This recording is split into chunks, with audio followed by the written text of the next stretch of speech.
1, 2, 3, 4, 5, 6, 7. 7 mistakes commonly made on the Big Green Egg.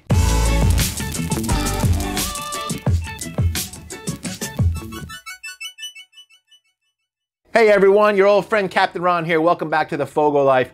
Yep, through my experience, I've seen in Facebook groups, on Instagram posts, in Big Green Egg forums, lots of problems and common mistakes that people make. So today, being the FOGO expert on Big Green Eggs, I'd like to share 7 of the most common problems that I've seen and how to fix them. Now let's get started with number 1. Mistake number 1. Okay, the number 1 thing that I see happen is that people do not start with a clean egg. Before you start lighting up your egg and everything like that, you want to open it up, clean it out, take out all the old ash. You don't have to do it every cook, but at least every 1 to 2 cooks. You want to clean out all that old ash, because what happens is that eggs work off of airflow. So when the airflow comes in the bottom, if you got a big pile of ash sitting there, guess what? You're not getting proper airflow. You're not going to have a good fire. So number 1, start with a good, clean egg. There's a number of different ways to clean out the egg.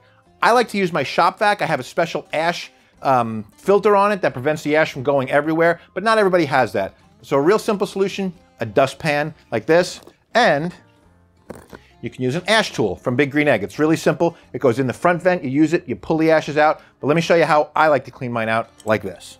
What we do is we open up our front vents like that. Just take our ash tool, stick it right in there, and just pull the ashes out. Keep doing this till you have an empty, cleaned out egg. We've got our egg cleaned out. Now let's move to our next step. Let's talk about charcoal. Mistake number 2.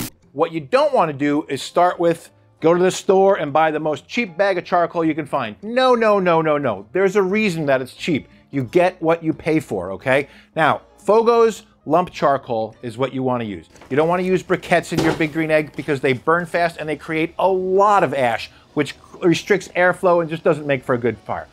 FOGO's, it's kiln dried to the proper temperatures. It gives it good density. It gives it a nice clean flavor. You're not going to get overly smoky. You're not going to get bitter taste. It's going to burn clean and it's going to burn long. When you buy a cheaper charcoal, you're going to wind up with other problems. It's going to burn out too fast. It's going to be too smoky. It's going to create bitter food. You don't want any of that. You're going through this whole process. You spent all this money on this beautiful grill. Spend the money, buy a good charcoal, okay? Our black bag premium is awesome for grilling and shorter smokes, and our yellow bag of super premium, chunks like this, is super great for smoking. So, start with great charcoal, you'll have a great product in the end. Mistake number 3.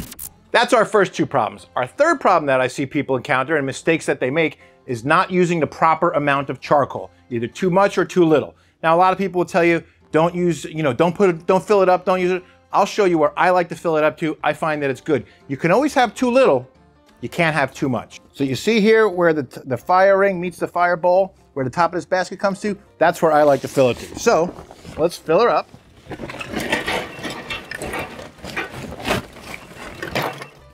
So you saw where I filled that up to. Now there's a couple problems with either using more or less. If I'm doing a really long cook, I might add a little bit more on there. Sometimes I'll fill it up just below where the convector goes. But for the most part, that's where I fill mine to. Because you can, like I said, you can have too little, but not too much. What I don't want to do is get 8 hours into a cook and realize, oh my God, I have to add more charcoal. No way. You want to make sure you have plenty to start with. The other theory is that if you use too much, you're not having great airflow. With our super premium, you definitely get great airflow, that's for sure. But if you do this, you're going to have a nice even burning fire. It's going to burn long and it's going to burn clean. Mistake number 4. Well, we've got her filled up with charcoal. Now let's light it. So we should pour some lighter fluid on it, right? No, no, no. Mistake number 4, not building a fire properly. We have a number of products that will help you to build a good fire, okay? It starts with this, a blaze ball. Then we put some starters inside of that. Then I'm gonna light it with our torch that we sell here from JJ George. What that does, it gives you a nice, clean way to start your fire. You can use just a torch if you want to. I prefer to use the starters with the blaze ball. I think it just helps the fire get going a lot longer. Plus, you're not standing there holding the torch the whole time. So a combination of these things really works well. Let me show you how I do it in this egg right here.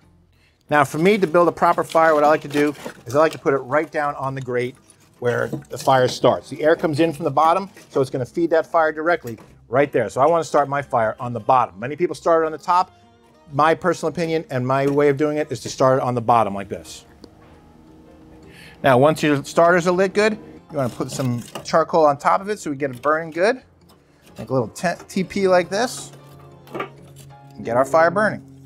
Mistake number 5. The next one I want to talk about is convector placement. If you don't know what convector is, it's your deflector, or in any other Kamado, it's a deflector, whatever you want to call it, but it's going to allow the cooking indirect. There's an important part on how to put it in there properly. You think you can just lay it in there, but to me, there's a definite secret to it. Let me show you what it is. So what I want to do when I'm placing my convector in here is these 3 tabs here. See them here? They each go in a different spot. What I like to do is I like to align this with the middle of the front of the egg. So when it's in there, you can read big green egg back here. You can read big green egg here on the convector when you're looking straight at it. There's a reason for it. When we close it, it's going to be lined up with the thermometer, okay? If it's not lined up with the thermometer, that means that direct heat is coming to that thermometer and you're going to get an inaccurate reading. It's going to read much hotter than what the egg is actually heated up to. So put the tab in the front and you'll have good luck with your egg. Now, I want to show you how to do the same thing, but using the expander basket. Okay, simply do that. Put the handles on either side and put the tab in the front. It works exactly the same way. Exactly the same way. So whether you're using the convector with the expander basket or just the convector on its own, make sure that one tab is in the front so that it lines up perfectly with this thermometer so you're not having direct heat getting to that, giving you a skewed temperature reading. You want to always know what your temperature is perfectly. Now that we have the convector in there, we put our grates on, and it's going to lead us to the part, let's just say the number B of our equation here, is that the problem is a lot of people don't let their ceramics heat up with the egg. What happens then is that your egg gets the temperature, you get it to 250 degrees, you're ready to start cooking, right? You put the convector in, you close it down, all of a sudden the thing drops by 100 degrees. Putting cold ceramics into a hot egg simply cools it down. It doesn't do you any favors. So once you have a decent fire going and starting to build temperature, put your ceramics in, whether it's that, you can put your pizza stone in here. If you're making pizzas on the egg, put your pizza stone in now. Let everything heat up with the egg so that when you go to cook, you open it up, boom, put your food on, and you're cooking. The other thing with pizza is that your pizza stone, you don't want to put dough onto a cold pizza stone. Put it onto a hot pizza stone, just like they do in the pizzerias. They put it into a hot oven where the bottom's already hot, and now you're cooking with fire. Oh, literally cooking with fire. Mistake number 6. The next mistake I see people using is that the temperature gets out of control, it heats up on them, and they try and cool it down just by closing the vents and lowering the vents. That's not going to work. It's going to take forever. I have a super secret that I learned from Chris Grove from Nibble Me This that will teach you how to lower your temperature really quickly, and it goes against everything you could possibly imagine. Can you think of what it might be? Here it is. It's going to surprise you. It's more charcoal. If your fire's too hot, all you do is open it up, add a little more charcoal on top. Okay?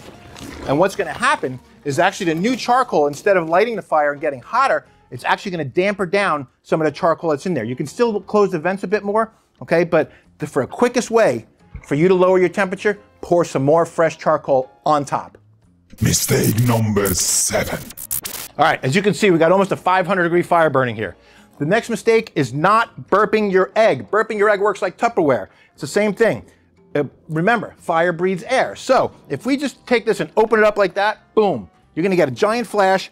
Any egg owner that's had their egg for more than a day has already burnt the hair off of their arms once.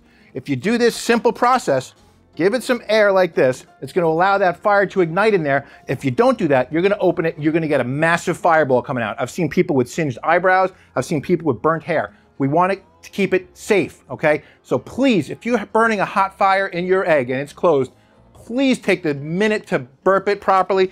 All you have to do, just open it like this and give it a couple pumps like this. And there you have it, folks, the 7 most common mistakes I ever see. But I've got a little bonus for you too.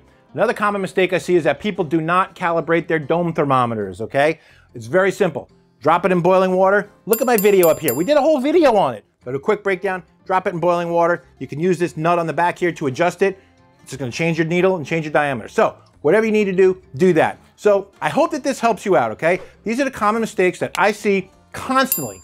So hopefully this helps you solve some of them. That's what we're trying to do, solve problems. We're problem solvers. Since we're solving problems, do me a favor, hit the subscribe button down there and turn on notifications. This way you don't miss a video when they come out. Also, give me a like and give me a thumbs up and leave a comment. Tell us what you think and anything you'd like to see us cover in a video too, all right? Until then, remember to get out and grill, and I'll see you next time on the FOGO Life.